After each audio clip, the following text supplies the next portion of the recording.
But first, let's see what Tack Renata from FHIA has for us today.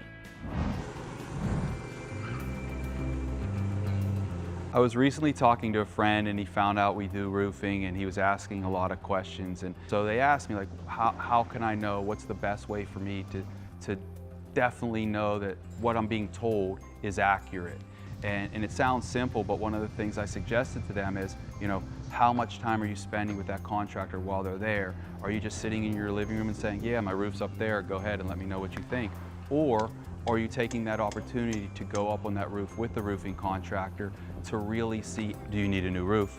And then if we decide that a roof is necessary, why? It's really important from the start to be part of that process and really try to evaluate it with them to first determine if it needs done, and second, if it needs done, why it needs done, and what are some of the best solutions so that you don't have those problems in the future.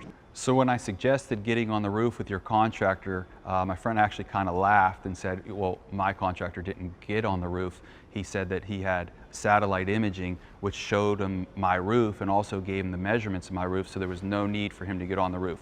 You know, we all have access to that imagery and it'll show you kind of an idea of what the roof looks like, but being up on the roof and from experiences of being on roofs, there's sometimes, depending on where that picture is taken from, where you don't always see some problem areas.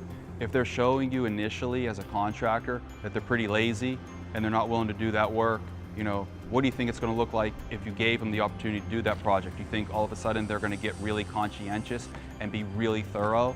More than likely you're going to have a contractor that's also going to shortcut things on the installation side, and you're not going to be happy with that experience. So pay attention to those things because they're really important, and it's something that starts with the initial consultation.